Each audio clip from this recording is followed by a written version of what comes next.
आज की जो कहानी पुनर्जन्म की मैं लेकर आई हूँ उसे सुनकर आप हैरान हो जाएंगे। एक लड़की जिसको उसके पिछले जन्म में बहुत धोखे से और उसके साथ बहुत बर्बरता की जाती है और उसे मारकर घर में दफना दिया जाता है, वो लड़की पुनर्जन्म लेती है और अपने आप को इंसाफ दिलाती है। सच में ही यकीन न करने वाली घटना लगती है, लेकिन ऐसा हुआ है। आप चाहें तो जो एड्रेस मैं बताऊंगी वहां पर जाकर पता कर सकते हैं। नमस्कार, मैं महक चौधरी आज आपके सामने फिर से एक पुनर्जन्म की सच्ची कहानी लेकर आई हूँ। ये कहानी शुरू होती है तेलंगाना के चिल्लीपुर इलाके से। चिल्लीपुर एक जगह है, वहां पर एक सामान्य सा परिवार रहता है। उस परिवार में एक बिटिया जन्म लेती है। बड़े ही लाड चाव से उस बेटी को पालते हैं। धीरे धीरे वो बच्ची बड़ी होती है। जैसे ही वो बच्ची बड़ी होती है तो वो अंधेरे से बहुत डरा करती है। जब तक उसने बोलना भी नहीं सीखा था तब भी वो लाइट जलवाकर सोया करती। अगर लाइट बंद हो जाती तो वो जब सोई रहती तब भी उठकर चीखने चिल्लाने लगती।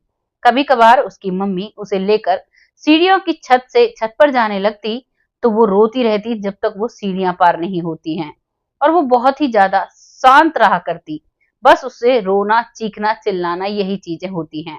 धीरे धीरे वक्त निकलता है। अब वो लड़की करीबन 8 साल की हो जाती है।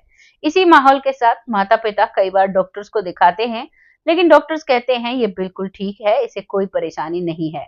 लेकिन जब उसका पिता बचपन से ही उसे मंदिर में ले जाया करता, शिव शिव भगवान जी का मंदिर है वहां पर ले जाया करता, तो वहां पर जाकर बिल्कुल शांत बैठ जाया करती और भोले बाबा की जो मूर्ति थी उसे निहारा करती और वहीं बैठी रहा करती।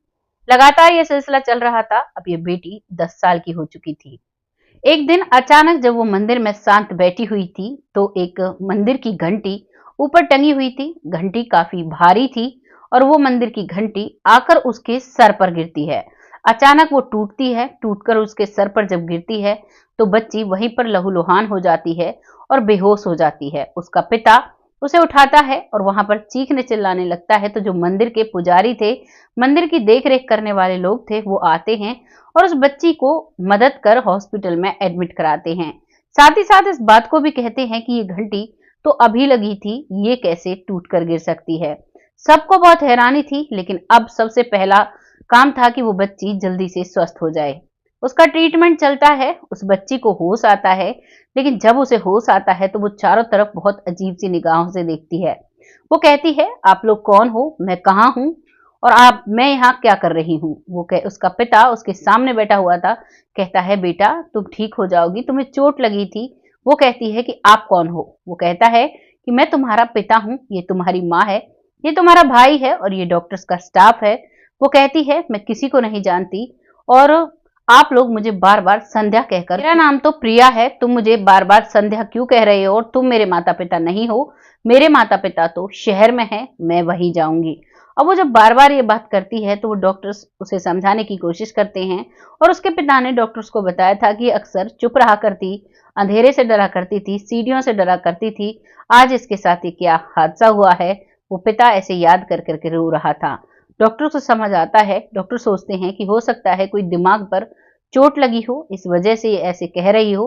तभी उसको आईना दिखाया जाता है तो वो आईने में अपना चेहरा देखकर कहती है कि ये कौन है, मैं तो बहुत सुंदर हूँ और ये किसका चेहरा मेरे चेहरे पर लग गया है।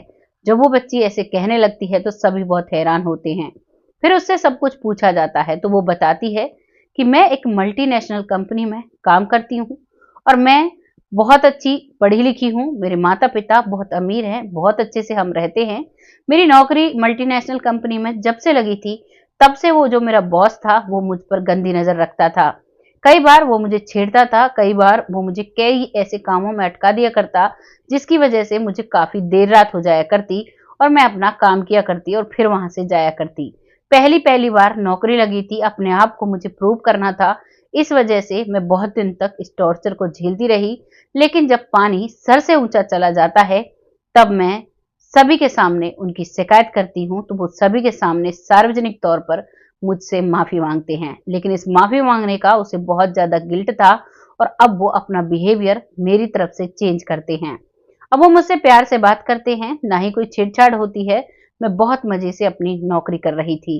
घर पर जब मम्मी पापा पूछते तो मैं कहती सब कुछ ठीक है, सब कुछ बहुत अच्छा है, क्योंकि इसके बारे में मैंने अपने माता पिता को कभी कुछ नहीं बताया था, क्योंकि मुझे डर था कि मेरे माता पिता कभी मुझे जॉब से ना रोक लें, क्योंकि मल्टीनेशनल कंपनी में जॉब पाना वाकई में एक ख्वाब होता है और उसका वो ख्वाब पूरा हो रहा था। अब धीरे धीरे वक्त निकल रहा था, लेकिन जो बॉस था वो बहुत ही ज्यादा परेशान रहता। उसे तो बहुत अच्छा दिखाया करता, लेकिन उसे अपना बदला जो लेना था। अब एक दिन वो कहता है कि तुम्हें मैंने एक फाइल दी है जिसमें तुम्हारा प्रमोशन का काम है, और आज मैंने अपने घर पर एक अच्छी सी पार्टी रखी है, तुम वहां पर आना, मैं तुम्हें वहीं पर ये लेटर दूंगा जिसमें तुम्हारा प्रमोशन का लेटर होगा। यहाँ पर प्रिया खुश हो जाती है और वो अब तैयार हो जाती है। शाम होती है, शाम को 9 बजे का वक्त पार्टी के लिए दिया हुआ था। ऑफिस का काम खत्म करने के बाद वो सीधा घर नहीं जाती है, वो सीधा अपने उस बॉस के घर चली जाती है। वहां जाकर देखती है तो वहां पर कोई भी नहीं होता है। बॉस होता है अकेला, ना ही उसके परिवार वाले और ना ही कोई रिश्तेदार था, क्योंकि उसने बोला था कि हम एक बहुत अच्छी पार्टी ऑर्गेनाइज कर रहे हैं, लेकिन यहाँ पर ऐसा कुछ नहीं था। वो जो बॉस था वो शराब पी रहा था। वो लड़की वहां पर पहुंचती है और कहती है कि सर, ये क्या, यहाँ पर तो कोई नहीं है, आपने बोला था कि यहाँ पर पार्टी है। तो वो सर कहते हैं, तुम अगर आ जाओ तो पार्टी बहुत अच्छे से होगी, कोई दिक्कत वाली बात नहीं है, मेरे लिए तुम ही सब कुछ हो। लेकिन वो लड़की को वो बातें बुरी लगती हैं। वो थोड़ी देर टिकती है, फिर कहती है कि ठीक है सर, मैं अब जा रही हूँ। वो सर जो है, उसका बॉस जो है, वो शराब लगातार पीता रहता है। जैसे ही वो जाने की कोशिश करती है तो वो उठकर दरवाजा बंद कर देता है। वो जबरदस्ती करती है बाहर जाने की, लेकिन वो नहीं मानता है और उसे खींचकर बेड पर फेंक देता है। और अब वो चीखने चिल्लाने लगती है। वो अपने आप को बचाने की कोशिश करती है, लेकिन अब जो बॉस था उसे ऐसा लगने लगा था कि इसकी आवाजें बाहर मोहल्ले पड़ोस में सुनाई देंगी, और वो उस बेड पर पड़े हुए तकिए से उसका जो मुंह है वो बुरी तरीके से दबा देता है। वो लड़की थोड़ी ही देर में, अपनी सांसें उसकी चली जाती हैं, वो भगवान के पास चली जाती है। और जब वो देखता है उसका बॉस कि अब ये नहीं बोल रही, तो वो उसे हटाता है। तो वो देखता है कि उसमें अब जान बाकी नहीं है। अब वो बॉस घबरा जाता है और घबराहट में वो सोचता है कि अब क्या किया जाए। तो वो बॉस अब अपने ही आंगन में एक गड्ढा खोदता है और उसके अंदर उस लड़की की डेड बॉडी को दबा देता है। डेड बॉडी को दबाने के बाद अब वो इम्तिहान से घर बैठ जाता है और इंतजार करता है सुबह का। सुबह होती है, वो नॉर्मल ऑफिस जाता है और अपना काम करता है। किसी को भी ये चीज महसूस नहीं होने देता है कि रात में उसने क्या किया है। इधर लड़की जब पूरी रात घर नहीं पहुंचती है तो घर वाले ऑफिस में फोन खड़खड़ाते हैं, पुलिस में कंप्लेंट करते हैं, सभी जगह अपनी बेटी को तलाश करते हैं। और उन्हें नहीं पता था कि उसकी बेटी के पीछे उसके ऑफिस का बॉस इस तरीके से लगा हुआ है, क्योंकि उस बेटी ने कोई भी जानकारी उन्हें नहीं दी थी। माता पिता बहुत परेशान हो जाते हैं, कहीं भी उनकी बेटी का पता नहीं चलता है। पुलिस में कंप्लेंट दर्ज थी, लेकिन उस पर कुछ भी कार्रवाई नहीं हो पाती है। पुलिस अपनी जो कार्रवाई करती है और इस केस को बंद कर देती है। अब ये जो 10 साल की लड़की इतने प्रोफेशनल तरीके से ये चीजों को एक्सप्लेन कर रही थी, तो इस बात पर सभी को विश्वास हो जाता है। अब उसका जो इस जन्म का पिता है वो अपनी बेटी को लेकर उसके पिछले जन्म के माता पिता के पास जाता है। पहली बार में तो उसकी माँ उसे नहीं पहचानती है, क्योंकि उसकी अब शक्ल बदल चुकी थी, उसकी उम्र सिर्फ 10 साल थी। अब वो जब सारी बातें याद दिलाती है और कहती है कि मैं तुम्हारी प्रिया हूँ, तुमने ऐसे ऐसे मुझे पाला है और तुम्हारी सारी बातें माँ मुझे याद हैं, तो माँ को अब विश्वास हो जाता है। कई ऐसी बातें वो बताती है जो सिर्फ उस माँ के और उस बेटी के ही दरमियान थी। इस बात को देखकर उसे पूरा विश्वास हो जाता है और वो कहती है कि मुझे, आप मेरे लिए, जिसने जिसने मुझ पर जुर्म किया, जिसने उसे मुझे इस दुनिया से भेजा, मुझे उसे इस दुनिया से भेजना है या फिर उसे जेल की सलाखों के पीछे भेजना है। एक छोटी सी बच्ची इतने कॉन्फिडेंस से कह रही थी। माता पिता पूरा विश्वास करते हैं और पहले पुलिस स्टेशन लेकर जाती है। पहले वो केस ओपन करवाती है, रीओपन वो केस होता है, और फिर पुलिस की मदद लेकर उस बॉस, जिसका नाम विक्रम था, जब वो अरेस्ट हो जाता है तो पुलिस उससे बहुत पूछताछ करती है, लेकिन वो कोई भी हामी नहीं भरता है। अब वो लड़की जो जगह बताती है, उस गड्ढे को खोदते हैं तो वहां पर डेड बॉडी नहीं मिलती है। डेड बॉडी के कुछ अवशेष मिलते हैं, कंकाल जैसी चीजें मिलती हैं। उनको फिर फॉरेंसिक लैब भेजा जाता है।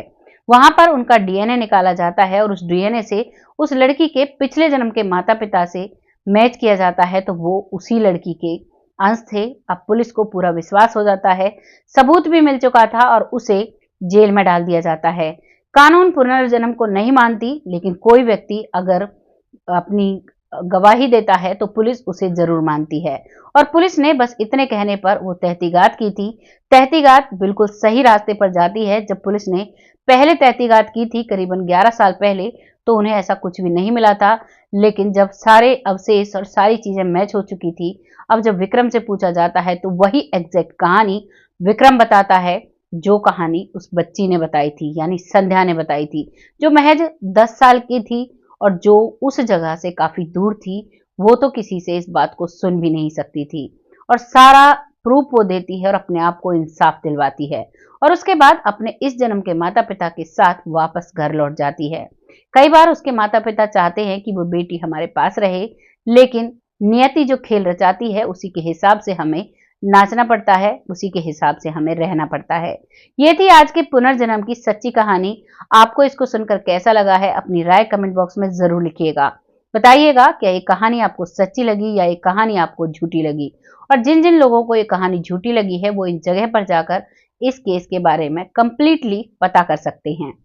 और आज की कहानी यहीं पर समाप्त होती है। और अब मैं उन सभी का तहे दिल से धन्यवाद करना चाहती हूँ जो लोग हमें बहुत दिल से सपोर्ट करते हैं, बहुत प्यारे प्यारे कमेंट लिखते हैं, हमारे अंदर का एक मोटिवेशन अप करते हैं, उससे हम नई कहानी लाने में काफी सक्षम हो पाते हैं।